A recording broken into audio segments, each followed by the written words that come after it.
Paz Deus. Irmãos, eu decidi gravar um vídeo aqui.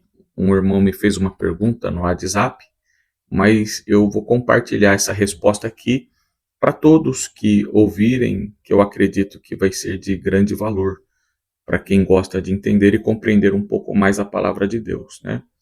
Por certo, esse irmão deve ter ouvido alguma pregação ou algum irmão falando alguma coisa a respeito disso. E eu vou colocar o áudio aqui para vocês entenderem, tá? Mas, resumidamente, ele perguntou o que aconteceu com Jesus nos 3 dias após a crucificação. Ou seja, quando ele morreu e ele ficou 3 dias enterrado no seio da terra. E, posteriormente, ele me perguntou, e quem são aqueles espíritos em prisão? Bom, vamos lá. Eu sempre gosto de aconselhar aqueles que vão ler as escrituras, se aprofundar um pouco mais na questão de uma pesquisa, de um estudo, de um exame das escrituras. Eu sempre digo o seguinte, a Bíblia ela tem que ser levada em consideração o seu contexto, tá? Não adianta pegar um versículo isolado e fazer daquele versículo ali uma doutrina ou uma interpretação que vem na sua cabeça, né? Tem passagens que é bonito, mas não é o que a Bíblia está querendo dizer, tá bom? Então, muito provavelmente ele deve ter ouvido alguma pregação relacionado quando Jesus desceu ao inferno. E eu já ouvi também, né, alguns irmãos dizendo que Cristo, quando ele morreu após a crucificação, ele desceu até o inferno e foi pegar as chaves da morte e do inferno e foi pregar os espíritos em prisão. Será que é isso? Vamos ver. Mas vamos ver no contexto bíblico, tá? Isso aqui não é eu que estou inventando, que estou querendo falar alguma coisa da minha cabeça. Não é, tá bom? Então vamos lá. Existe pelo menos 3 visões a respeito disso. Primeiro, essa passagem está lá no 1 de Pedro, no capítulo 3, do 19 ao 20. São só 2 versículos. Daqui a pouco eu vou ler aqui para vocês poderem entender, tá bom? Então existe pelo menos 3 visões aí, que é proclamar que Cristo, quando ele morreu, depois da crucificação, que Cristo desceu no inferno, tá? E foi proclamar a sua vitória, ou seja, levantar a bandeira de vitória lá no Hades e dizer, eu venci. E pegou, consequentemente, ele pegou as chaves da morte e do inferno. Bom, vamos lá. Não faz sentido. Por que Cristo ela proclamar? Qual que era o sentido? Não faz sentido.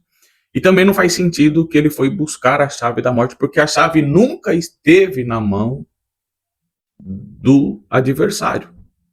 Lá em Apocalipse, capítulo 1, no verso 18, está escrito, eu tenho as chaves da morte e do inferno. Ou seja, ele não foi buscar, porque Satanás nunca teve essa chave na mão, certo?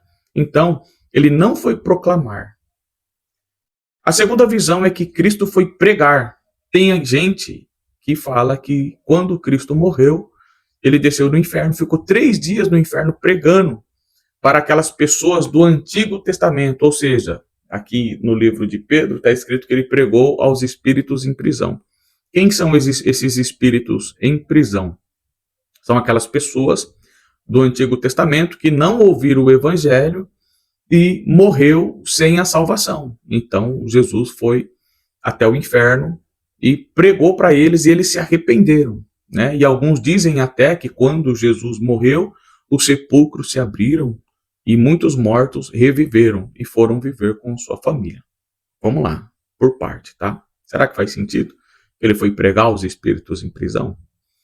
Bom, lá no livro aos Hebreus, capítulo 9, no verso 27, está escrito assim, aos homens está ordenado morrer uma vez só, vindo depois disto o juízo. Hebreus capítulo 9, verso 27. Aos homens está ordenado morrer uma vez só, vindo após isso o juízo. Ou seja, a pessoa ela tem que se arrepender enquanto está em vida. Quem disse que lá atrás não houve pregação do evangelho? Não como hoje, mas houve pregação. Como que as pessoas lá no passado eram salvas? Eram salvas pela graça, da mesma forma que nós somos salvos. no período da graça, tá? Então, outro ponto que alguém diz que quando Cristo morreu, então quem são aquelas pessoas que reviveram? Não pode ser as pessoas daquela época. Por quê? Porque está escrito que eles acordaram, levantaram do sepulcro e foram viver com seus familiares. Ou seja, eram pessoas que haviam morrido naquele período e que os seus familiares ainda estavam vivos. Não teria como ser lá do período de Noé. Entende? Aconteceu. Jesus morreu, o véu do templo se rasgou, a terra tremeu e os sepulcros abriu. E muitos foram viver com os seus familiares, mas não é daquele período, tá? E tem uma outra visão, que não se refere a esse período, tá? O que está querendo dizer? Aqui no capítulo 3 de 1 de Pedro, eu vou ler os versículos e depois eu vou explicar, tá? Porque também Cristo padeceu uma vez pelos pecados, o justo pelos injustos, para levar-nos a Deus, mortificado na verdade na carne, mas vivificado pelo Espírito. Agora, na qual também foi e pregou aos espíritos em prisão, os quais no outro tempo foram rebeldes, quando a longanimidade de Deus esperava nos dias de Noé, enquanto se preparava a arca, na qual poucos, isto é, 8, almas se salvaram pela água.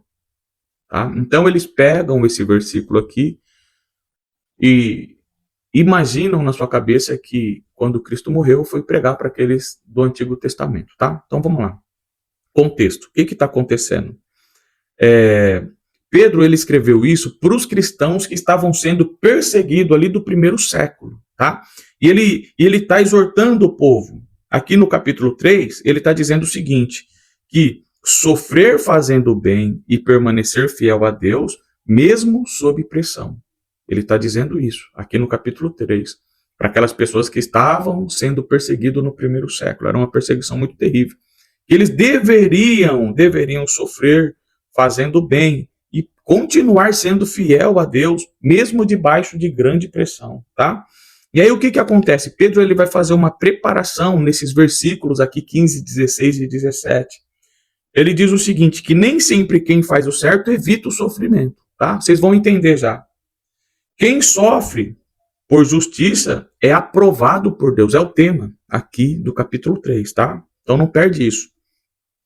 E estar pronto para responder com mansidão. Quando alguém vir questionar sobre o evangelho, você deve estar pronto a responder com mansidão, tá bom? E aí, o que acontece? Cristo, ele pega Jesus como exemplo, aqui no versículo 18. Aí ele está falando isso, exortando os cristãos do primeiro século. Aí ele vai falar aqui de Cristo. Porque também Cristo padeceu uma vez pelos pecados, o justo pelos injustos, para levar-nos a Deus, mortificado na verdade, na carne, mas vivificado pelo Espírito. Ponto. Agora você vai pegar a sua Bíblia, abrir 1 de Pedro, no capítulo 3, no verso 18 em diante, e você vai ver aqui, mas vivificado no verso 18 pelo Espírito com E maiúsculo. Espírito Santo, vivificado pelo Espírito. Então vamos lá, vou voltar. O justo pelos injustos para levar-nos a Deus, mortificado na verdade, na carne, mas vivificado pelo Espírito. Agora, continuando. No qual também foi e pregou aos espíritos em prisão. Quem foi pregar aos espíritos em prisão? Noé. Ou seja, o Espírito Santo, através da boca de Noé, pregou aos espíritos em prisão. Quem são os espíritos? Existem algumas passagens na Bíblia que espírito se refere a pessoas vivas, tá bom? Note que no versículo 19, espírito está com E minúsculo, tá bom? Então, ou seja, que o Espírito Santo, através de Noé, pregou aos espíritos, ou seja, as pessoas em prisão. Que prisão? A prisão do pecado. Então, resumindo, o Espírito Santo, através da boca de Noé, pregou aos espíritos, que eram as pessoas daquele período de Noé, que estavam em prisão. E que prisão é essa? a prisão do pecado, os quais noutro tempo foram rebeldes, lá na época de Noé, quando a longanimidade de Deus esperava nos dias de Noé, enquanto se preparava a arca, na qual poucas pessoas se salvaram, isto é, 8 almas se salvaram pela água. Ou seja, meus irmãos, essa passagem de 1 de Pedro, ela não está se referindo a Jesus descendo ao inferno, nem proclamando e nem pregando, evangelizando aos espíritos em prisão. Pedro, ele está pregando ali para os cristãos do primeiro século que estão sendo perseguidos e usa Cristo como exemplo.